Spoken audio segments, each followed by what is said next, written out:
For now, our things, we haven't got anything bent right now. By God's grace, we're able to claim our things all. But for the Chinese people, they are selling bag over there. I think it's a warehouse over there. So their warehouse, I think, these kind of bags, they are fires already. So things will burn bombs. Yeah, so we thank God, our side, things are okay. Moro Ibrahim was the lucky one. He was able to get his items before the fire destroyed his shop. The fire, which gutted a large wholesale shop, began at around 4:30 p.m. at the Opera Square in Accra on Monday, April 25. The shop shared the same building with a GT Bank and the Bank of Africa, and opposite the Melcom shop.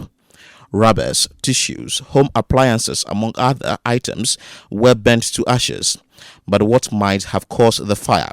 Moro Ibrahim attributes the incident to the activity of a welder. The Chinese people are welding something about 3 days ago. They started from 3 days ago to today. So I was even praying. There's a mosque inside the house. So I was just praying. And I saw Chinese man running coming. So as the Chinese man running coming, I was asking why are they fighting? And they told me there's a fire outbreak over there. So before we realized, before 20 minutes to 30 minutes, the fire exposed more. And nothing we can do. We have to move our things from the shop, from the outside, to park it the other side. And luckily the police people help us, they guide us very well that we should pack our things, and even they are guiding till now, no one can touch our goods for us. So I think that police people have done well. Moro is not the only person who attributed the incident to the activity of a welder who has been working on the building for the past 3 days. Alfred Dodu also shared the same story. So they were welding pipes. I think the Chinese people, they are doing some construction inside the store. So I don't know what happened before the lights came up. But the fire service, they are not helping at all. They are not helping at all. The equipment that they have to use to quench this fire, they don't have it. They should get drones to quench this fire. But look at all the mere water they are using to quench this fire. And there are rubber staffs, bags and staffs inside the house, inside this building. Look at the things over there. The fire is still blazing. You understand? What country are we? What country are we in? At least they have to beef up their force. All this while they don't have water. Look at the mess that come to cause. Almost 4 hours they can't quench this fire. Then this building will come down. Look at the stores under this building. When the heat catch up with the stores, it also affect them.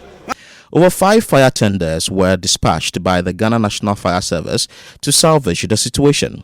As at the time City News visited the scene, people could be seen endangering their lives by entering the shops to collect their items. The police were there to maintain law and order. People around were anxious. The fire could cut across other shops in the area. Isaac Yeboah is an eyewitness, and he spoke to City News. Oh, we sell fridges, air conditioning, freezers, a lot. Gas cookers, rice cookers, a lot. So what's I just imagine? Then Ghana is hard. So someone come to say, like in warehouse, all the body is burned. A whole lot, you see. So now they came, they are doing their best. So we are waiting for the best of the goods. The National Fire Service says no life has been lost. Alex Kenete is with the Public Relations Department of the Ghana National Fire Service. Banks, mainly the GT Bank and the Bank of Africa. Our men have been able to work assiduously to prevent the fire from spreading to the other places. So the only affected place was the server room of the bank. But our men were able to contain the fire from spreading to the banking hall. So none of the banking hall, none of the money, none of the equipment are damaged except for the server room that was burnt for the GT Bank. Yes, sir. So what might have caused the fire? That one I can't tell for now. It's under investigation. But immediately the investigations are over, we'll do well to let you know. But one thing we can say is that it houses some shops that have that house combustible materials. Combustible materials means that items that easily get burnt, such as takeaway packs and other cardboards. So these things spread fire. But so far, these things, some of the things in there could have easily caused an explosion. But due to the hard work of our men, there's been no explosion so far. You can see that it's been an hour since the fire started, and the fire is still ravaging. Why can't you salvage the situation? Oh, we can salvage the situation because you realize fire. We are so far. We are salvaging the situation, Because if you realize, if you were here, you'd realize that the fire, the intensity of the fire is, has been reduced. If you look at the building right now, you realize that the building lacks structural integrity. The building is full of cracks, and if you don't take your time, if you are not tactical, if you are not methodical in dealing with the fire, you'd end up having the whole building collapse. You realize that there are cracks all over the building. So it's not just about fighting the fire, it's about being very tactical and being very careful to avoid the building breaking down. He further urged traders to desist from putting up structures on fire hydrants. This, he says, when done, will speed up the processes in quenching fire as soon as possible. So the tanker contains water, right? Water runs out, right? So we have more appliances coming in. So far we've had about 10 appliances here. So as you can see, we have about 2 or 3 on site at the moment. When we came earlier, we had about 6 appliances on site.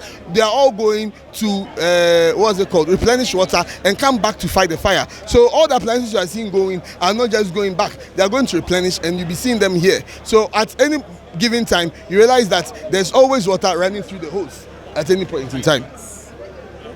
So the hydrants, the unfortunate thing is that that's one thing that when we ask the media for time, they don't give us. We want to tell people that our hydrants are the easiest way to help us fight fires. In markets like this, people build their shops on hydrants. People do illegal things and block these hydrants. So we have hydrants, but unfortunately sometimes the hydrants are not flowing, and sometimes people have their shops already on them. People have bought rubbish in them.